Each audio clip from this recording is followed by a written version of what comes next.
penghapusan tenaga honorer atau penyelesaian tenaga honorer.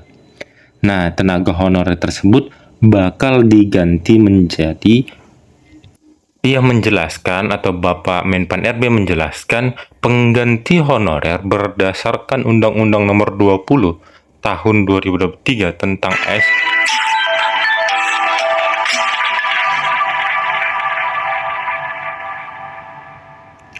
Halo para sobat semuanya, apa kabarnya para sobat? Semoga para sobat dalam keadaan sehat dan masih menanti informasi baik mengenai pendaftaran ataupun rekrutmen CSN, baik itu PNS maupun pengangkatan P3K. Nah, tetap dukung channel ini, channel Sobat Beken, belajar keren, berita keren seputar pendidikan. Jangan lupa like, komen, dan subscribe. Nah, kali ini kita berbagi informasi masih mengenai P3K. Honorer dihapus, Menpan RB siapkan 2 status P3K. Nah, ini dia kebijakan pemerintah, yakni Menpan RB untuk menghapus tenaga honorer dan menyiapkan atau mempersiapkan 2 status P3K untuk tenaga honorer tersebut. Nah, penjelasan informasinya adalah Kemenpan RB memastikan pegawai honorer akan dihapus berdasarkan ketentuan Undang-Undang Nomor 20 Tahun 2023, namun penghapusan itu bakal diganti dengan 2 status P3K. Nah, ini dia berdasarkan yang sudah disahkan, undang-undang yang sudah disahkan, Undang-Undang Nomor 20 Tahun 2023 tentang SN, penghapusan tenaga honorer atau penyelesaian tenaga honorer.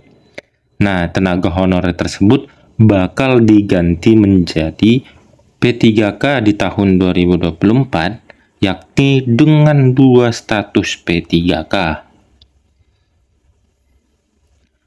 Menpan RB, Bapak Abdul Aswaranas mengatakan setelah penghapusan tenaga honorer, pihaknya memastikan ada 2 status pegawai pemerintah dengan perjanjian kerja atau P3K, yakni penuh waktu dan paruh waktu. Nah, ini dia ya. Jadi, tenaga honorer itu akan dijadikan P3K dengan kategori penuh waktu dan paruh waktu. Nah, nanti kita bisa jelaskan bagaimana P3K penuh waktu dan P3K paruh waktu. Kemarin kita putuskan Undang-Undang ASN ketika dibahas bagi P3K nanti ada 2 status P3K penuh waktu dan P3K paruh waktu. Ia menjelaskan atau Bapak Menpan RB menjelaskan pengganti honorer berdasarkan Undang-Undang Nomor 20 Tahun 2023 tentang ASN ada 2 status P3K yang disiapkan. Namun, ada solusi lain bagi daerah yang memiliki anggaran terbatas atau minim, yakni dengan mengangkat pegawai honorer menjadi P3K paruh waktu. Jika daerah memiliki anggaran dana mencukupi, bisa merekrut P3K penuh waktu. Nah, ini dia ya. Jadi, tergantung dari anggaran daerah tersebut. Jika anggaran terbatas atau minim, maka akan diangkat pegawai honorer menjadi P3K paruh waktu. Dan jika daerah memiliki anggaran dana mencukupi, maka bisa merekrut P3K penuh waktu. Tapi bagi daerah yang sudah mempunyai anggaran cukup, mereka bisa diseleksi untuk dinaikkan di penuh waktu. Nah, ini dia dijelaskan, walaupun nanti awalnya anggaran minim dan menjadi P3K paruh waktu, maka setelah mempunyai anggaran cukup, maka mereka akan diseleksi untuk dinaikkan menjadi penuh waktu. Nah, itu dia ya penjelasannya teman-teman atau Bapak Ibu tenaga honorer. Jika daerah tersebut tidak memiliki anggaran ataupun terbatas, awalnya Bapak Ibu atau teman-teman sekalian diangkat menjadi P3K paruh waktu. Dan jika awalnya sudah memiliki dana mencukupi, maka langsung ke P3K penuh waktu. Dan awalnya kalau sudah diangkat P3K paruh waktu karena tidak mencukupi dana atau terbatasnya anggaran, maka setelah itu anggaran cukup, mereka bisa diseleksi untuk dinaikkan di penuh waktu.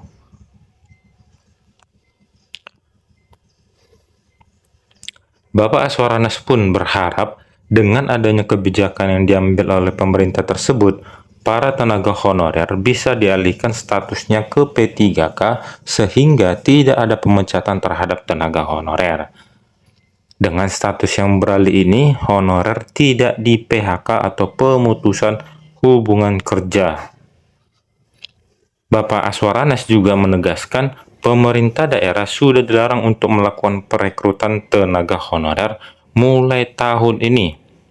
Tetapi kita sudah menutup tidak boleh ada penerimaan honorer dengan mengatasnama apapun kecuali nanti atas izin dan ketentuan yang lain dari BKN.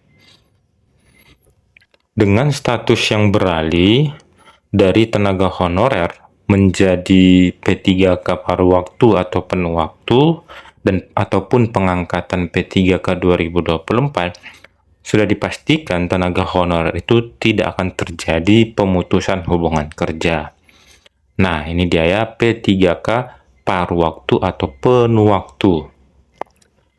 Nah, informasi lainnya yang berhubungan dengan topik ataupun informasi untuk kali ini. Nah, di sisi lain, hanya honorer terdata di database BKN yang diutamakan diangkat P3K.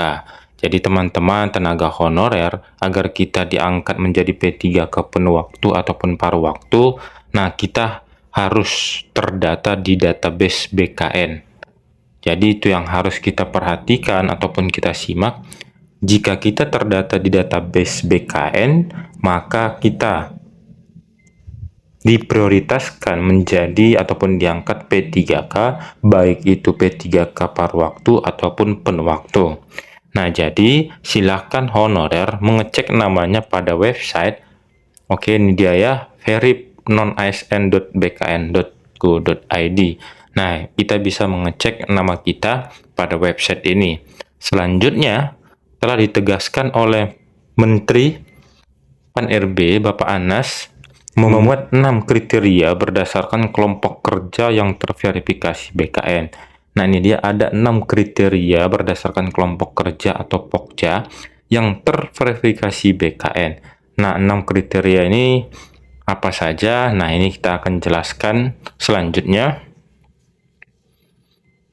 Yang pertama itu ada honorarium. Oke, ini dia ya, honorarium. Honorarium digaji dari dana anggaran pada instansi pemerintahan. Misalnya, honorarium guru dari dana BOS atau dari anggaran pemerintah. Yang kedua, surat keputusan atau SK pengangkatan dan masa kerja. Surat keputusan SK sebagai bukti fisik masa kerja honorer dengan pemerintah. Lalu ada yang ketiga, usia. Variasinya, usia yang akan diangkat P3K biasanya 1 tahun sebelum masa pensiun. Nah, ini untuk usia ini sebelumnya atau video sebelumnya sudah kita jelaskan rentan usia yang akan diangkat P3K 2024. Lalu ada jabatan. Jabatan ini untuk honorer yang diangkat menjadi P3K sesuai dengan keperluan jabatan yang kosong. Nah, ini ya dia jabatan sesuai dengan keperluan jabatan yang kosong. Selanjutnya, tingkat pendidikan. Tingkat pendidikan wajib diperhitungkan dengan syarat lulusan S1 atau D4 atau memiliki sertifikasi pendidikan. Nah, ini dia ya. Yang selanjutnya, tingkat pendidikan wajib diperhitungkan dengan syarat lulusan S1 ataupun D4, dan jika dia guru maka memiliki sertifikasi pendidikan. Dan yang terakhir itu surat pernyataan tanggung jawab mutlak atau SPTJM. Bagi honorer yang memiliki surat pernyataan tanggung jawab mutlak atau SPTJM menjadi salah satu syarat honorer diangkat P3K. Dan jadi ini dia ya yang harus kita perhatikan teman-teman atau Bapak Ibu tenaga honorer, 6 pokja tersebut, dan pastinya data kita sudah terdaftar di database BKN. Dan pastinya kalau sudah terdaftar di database BKN, maka kita diprioritaskan menjadi P3K 2024, baik itu P3K paruh waktu ataupun P3K penuh waktu. Nah, tadi perbedaannya P3K paruh waktu itu jika anggaran daerah tersebut minim ataupun tidak mencukupi, maka tenaga honorer diangkat menjadi P3K paruh waktu. Tetapi jika anggaran daerah tersebut mencukupi, maka tenaga honorer dinaikkan menjadi P3K penuh waktu. Jadi sekian informasi dapat yang kita bagikan kali ini. Semoga bermanfaat dan dapat dipahami. Terima kasih. See you next video.